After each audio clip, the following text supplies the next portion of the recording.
What up, Fight World? It's your boy Ego, and I'm back with some more fighting. Stipe Miocic versus Daniel Cormier 3. The first fight ended in a knockout. The second fight ended in a knockout. Now, it's Judgment Day. Will it be revenge or repeat? Order UFC 252 using my affiliate link in the description box below. There's legacy on the line. Miocic versus Cormier 3. Saturday, August 15th. Be there on ESPN Plus pay-per-view. Wow, Adrien the Problem Broner. Man, you know, Alaskan Bears. You know, AB. He says that GoldenBoy are some itches. GoldenBoy Promotions is only for the Mexican fighter. What up, Fight World? It's your boy Ego, and I'm back with some more boxing. Make sure you smash the channel for the latest and greatest in boxing. Listen to the boy AB. So when I fought Ponce de Leon, they brought me in thinking I was gonna lose. Tim, he had more knockouts than I had fights already at the time. He was already a world champion before, so they just thinking I'm in over my head. I was signed with GoldenBoy at the time, but they bitch ass. I don't fuck with them at all. They only for Mexican fighters too. Oscar, no, he a cool dude, but they only for Mexican fighters. So I was with them at first. So they take me to his hometown. This is my first HBO fight in front of 12,500 people against me. So I come into the but this is my first time being in the GoldenBoy office. They said they got to talk to me or whatever. So I come in. They like, sit down. They real serious. You know, I don't take shit serious but boxing. So they real serious, and they like, this guy, he's very dangerous. I'm like, man, shut the fuck up. Where the donuts at? And they looked at me like I had shit on my forehead. So they just cut it right there. Like, so I go get some donuts and shit, or whatever. And then come fight night, I beat him. Unanimous decision, I beat him in his hometown. And the crowd, I had everybody that was with me in red shirts. So if you had on a red shirt, they was throwing water bottles and cameras and like just trying to fuck them up. So the security had to come get my mom, my family, and take them to the back. And then Oscar De La Hoya, he came in my dressing room, and he took me in a private room, and he looked me in the eye, and the look was like I just discovered fire. Like he told me, he said, what you just did, I don't even think you understand what you just did. I'm amazed. I'm proud of you. And then after that, I'm here. So you said that GoldenBoy are a bunch of bitches, but you're cool with Oscar De La Hoya. Yeah, I fuck with Oscar De La Hoya, but as far as being, I really got to meet him. He a real good dude. But the way they do their business over there, they for the Mexicans. They're for the Mexicans. When you saw the pictures of Oscar De La Hoya and the cross-dressing thing, what'd you think? Man, I don't even get into that type of shit. He got the tripping family. Family was tripping. I don't know what's up with Buddy. Buddy has me tripping, boy. Yeah, bro. When I saw those pictures with the red bodysuit and the high heels, I was like, okay. I wasn't ready for that one, man. Yeah, he got the tripping that night on that shit. What up, Fight World? Let's get it. That's Adrien Broner. He says that GoldenBoy are some itches, and they're only down for the Mexican fighters, and it looks like he felt that they tried to set him up thinking he would lose to Daniel Ponce de Leon. Drop your thoughts in the comment section. Now, this is just all bad news for GoldenBoy in general. GoldenBoy, first of all, Broner, he's funny as hell. He's like, man, where the donuts at? That part was funny. So Broner definitely a showman. I'm looking forward to him coming back. But it's bad when multiple fighters that are African-American are all saying the same thing. You heard Broner just now say that he feels personally that GoldenBoy is for the Mexican fighter, meaning it's not everything stacked against you unless you fit the mold of what they're trying to promote. And he said he was brought in to lose to Daniel Ponce de Leon. I will add that was a close fight. Some people even suggested that AB, AB, Some people even said he lost the fight. But Errol Spence, he also, after he beat Mikey Garcia, Oscar De La Hoya sent out a tweet which he would later post and delete, and he said, "Hey, Errol, you do come to GoldenBoy." And then he said he wanted to sign Errol after the Mikey performance. And Errol responded to the effect of, "I don't like the way you treat black people. You know, you don't treat black people well, brother." Right? I could pull it up. It ain't nothing. And then GoldenBoy has those N-word emails that they've never addressed at all. Right? Look, there. Errol says, "You don't treat black fighters well, brother." De La Hoya said, "Congrats, Errol Spence, on your victory. If you want to make real money, let me promote your next fight on DAZN, USA." And he says, "You don't treat black fighters well, brother." Now you have Adrian Broner, right? Last fight was on pay-per-view. He's saying more or less the same thing. And you have Jermell Charlo, who's been on record saying, you know, he was only making 100,000, which people say, oh, that's good money, but it's different because you got to pay 40% taxes. You got to pay your team. You got managers. You got sparring partners. You know, you have nutrition. You got stuff that people in your pockets. So it sounds good, but when you're left with that, Errol Spence actually recently put out a tweet. He said, when you make that first 100K, you think you're the man until you see them taxes, you know? And now you have Adrian Broner saying more or less the same thing. So that's multiple fighters. Deontay Wilder was also targeted by Oscar De La Hoya. De La Hoya said something to the effect of, you know, come over here, and Joshua would have been crawling to fight you. Deontay Wilder signed to us, but all these guys left GoldenBoy, and now you hear Broner saying, he said Oscar's cool as a person. You know, I don't know, he got to tripping that night with them pictures, but all in all, they're not for African American fighters. So it's going to be bad because, like, there are a lot of talented African American fighters. I'm not saying the only fighters are talented are African American, but there's a lot of talent. And it's funny, Ego Stradamus strikes again. Stuff I've said on my channel, now you're hearing other pro fighters like Adrian Broner, Jermell Charlo, Errol Spence, right? And they're saying very similar things. And I told you guys, GoldenBoy seems to cater to the Latino audience, and they're trying to lure in and reel in fighters like Broner, who worked with them, Errol Spence and Jermell Charlo. And those fighters have their own promotion, and they don't seem to be hearing them.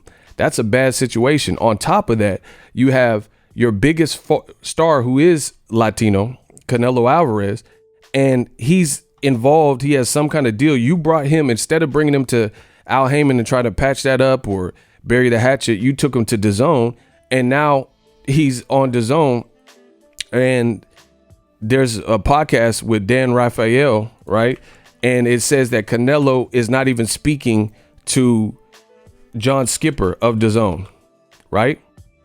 He's not even speaking. They're not even on speaking terms anymore, right? Look, this is Dan Rafael, formerly of ESPN, boxing writer. Dan Rafael says DAZN are looking to cut Canelo's money dramatically. And the tensions between the sides have gotten so bad that GoldenBoy's team and Canelo's lawyer are not speaking directly to the executive chairman of DAZN, John Skipper, who used to work for ESPN, but he had a cocaine extortion plot that was unveiled, and he ended up having to resign. That's John Skipper. It says Canelo and GoldenBoy, Canelo's lawyer and GoldenBoy are not speaking directly to John Skipper anymore, but to Lynn Blavanik's legal representation. So we know now Canelo is not fighting September 12th, and now we have more insight that there's a beef now with Canelo and DAZN. So it's just like, on top of fighters like Broner saying that you don't take good care of African-American fighters, they have their own inner turmoil. In addition, you have Joseph Jojo Diaz Jr., who just signed a deal with MTK Global. So I'm assuming he's no longer with GoldenBoy. So you actually have what Broner is saying that you're known for, catering to the Latino Mexican fighter more and being like all in with that, but not necessarily taking care of your black fighters like Rashidi Ellis. There's a lot of black fighters, Lamont Roach. The black fighters on GoldenBoy, you don't really even know who they are. When Travell Maison had passed away, I made a video about it, and GoldenBoy, they were slow to even comment on it. They didn't initially, until I made videos, publicly or not publicly behind the scene, because I know people, they did not offer to pay or donate, or they didn't even share the GoFundMe link for one of their fighters, Canelo and DAZN. Like I said, you have the N-word emails. This is just a bad look, bro. Meanwhile, you got guys like a black fighter like Gervonta Tank Davis. He about to fight a Mexican fighter who named his son after Al Heyman on pay-per-view. So it looks like they seem to be winning and getting that big bag. So that's a bad look. If overall people like Broner and Jermell Charlo are saying, and Errol Spence and others are not going back to Golden Boy, guys like Leo Santa Cruz, who are Mexican-American, and also Abner Mares. Abner Mares is on record saying when he worked with Golden Boy, it was like working at McDonald's. Now he's getting Showtime commentary gigs and inside the PBC while his eye is recovering, you know, because he hasn't had a fight. So he's still being put in the rotation. Now, like I said, you got Broner saying his piece. And then you look at the Latino fighter, Canelo beef. They're trying to take his money. I thought Canelo had guaranteed money. Ryan Garcia, it's taken almost 2 months to get the Luke Campbell fight over the line. Joseph Jojo Diaz, it appears a champion like Joseph Jojo Diaz, he had a post and delete. See, I see everything in boxing. New media, digital mob, right? Joseph Jojo Diaz said, I need a new team or something, and then he deleted it. Then a month later, he signs to MTK Global. So it looks like Golden Boy has lost another champion. You know, they lost Ray Vargas to PBC. It's just like, what's going on? And then now Broner's saying this. It's just like, how are you going to attract? It's like having a wedding. How are you going to rest in peace to the Black Mamba? How are you going to have a wedding and book a wedding photographer and not look at their past work to see if they're qualified to capture your special day and moment? You see what I'm saying? And Broner's saying that Golden Boy is like impartial to certain fighters. And what can Golden Boy say to disprove that? They have the Al Heyman called him the Black Hitler, right? You have Broner and Jermell Charlo and Errol Spence saying this. You have situations like the Canelo and DAZN. All of the black fighters that are primarily on Golden Boy, you don't really hear about. Like Rashidi Ellis, people aren't talking about his fight. Plus, you're giving him Virgil Ortiz's leftovers, showing that Virgil Ortiz just knocked out Brad Sullivan. You know, what does that really do for a great fighter like Rashidi Ellis? So it's hard to denounce what Broner is saying. So again, like I said, with the wedding photographer analogy, you have to have a proven track record. Golden Boy reached out and extended an olive branch to Deontay Wilder and, you know, try to lure in guys like Errol Spence, but they obviously weren't feeling it, you know? And how can you denounce what Broner's saying? What is the black fighter that Golden Boy has, as I've mentioned several times? Name the black fighter that Golden Boy has that you're familiar with their career. Meanwhile, you look on PBC and you see guys from all walks of life, all different backgrounds and creeds, and they seem to be getting it. Tomorrow, you have a Mexican-American who missed weight, David Benavidez, but he's still getting a main event opportunity for exposure, right? Andy Ruiz, they said him and Chris Arreola have, you know, agreed in principle. So you see Mexican fighters like Leo Santa Cruz getting a pay-per-view opportunity, a black fighter like Gervonta Tank Davis, Charlo's getting the bag, Derevyanchenko, an Eastern European. So it's very multicultural at PBC. You see people like Caleb Plant getting opportunities, Joey Spencer, Vito Melnicki, right? You see Rolly, who's Cuban, Edislandi Lara, Luis Ortiz just got like $7 million to fight Wilder, they said, in the pay-per-view rematch. So it's going to be hard to grow in boxing when you don't have that type of diversity. If you're only targeting, you know, it's just weird. You know, the comments from Paulie Malignaggi and like trying to target like only Eastern Europeans or only, you know, Mexican fighters and not going after just anybody who seems to be good. That's if I was the promoter, whoever's winning and whoever, you know, you can build and has a good canvas, that's who I would go for. Like I wouldn't have a particular style per se. And I told you from the beginning, new media, I predicted this as well, Ego Stradamus, that you're going to have to show respect to the American fighters. So many promoters want to sell a product to Americans that is so un-American. Like it's fighters who don't necessarily speak the common language, don't speak English. They don't build up the fight. You don't see any background information or specials on them to have that relatability. So there's no inclusion there. Broner, I could relate to him. If he listens to music or something, we might share some similar tastes, and Harlem Nights is a classic movie, or he'll quote a movie or something like that. But there's other guys that they want, old media wants to be it, and they want them to have the it factor, but they're not necessarily relatable to Americans if we don't know much about them or they come from vastly different cultures. And I'm not saying you can't like anyone, because like Pacquiao has had no problem finding stardom, but you can't force feed people either. So let me know what you guys think of Broner. He said GoldenBoy are some itches, and it looks like GoldenBoy has their own share of turmoil right now. And he says they definitely cater to Mexican fighters moreover than the black fighter or anything else.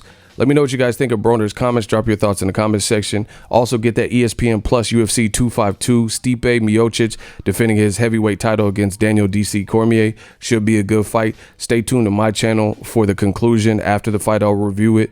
And if you want to help support the channel and continue to have us grow in new media, the wave of the future, use that link, ESPN Plus affiliate link. It does, again, help the channel grow. Shout out to Broner. Man, you know AB. Let me know what you guys think. Drop your thoughts in the comment section. As always, hate, comment, and subscribe. Till next video is Ego. Sign off. What up, Fight World? It's your boy Ego, and I'm back with some more sports. Get unlimited access to premium content with an ESPN Plus subscription. ESPN Plus offers a variety of content, including specials, behind the scenes, docuseries like Bruce Lee's Be Water, and much more. With an ESPN Plus subscription, you get access to a ton of classic archive fights and replays from boxing and the UFC. Big names like, "Hi, I'm Mike Tyson. Come and watch my fight." Floyd Mayweather, "Easy work. I'm rich." And Manny Pacquiao, "Yes, it's up to my promoter." Just to name a few. If that's not enough, you could get the ESPN bundle, which includes ESPN Plus, Hulu, and Disney Plus. All three apps, one low price. You don't want to miss out. Make sure you guys click that link in the description box of all of my videos. Ego, signing off. So if you enjoyed this video and want more content like this on the channel, you can show your appreciation by going to the PayPal donate button or the YouTube support button, and you can donate any amount that you feel is equivalent to the value of this video. Much more to come. Thank you guys for your support. Boxing Ego, the future of boxing.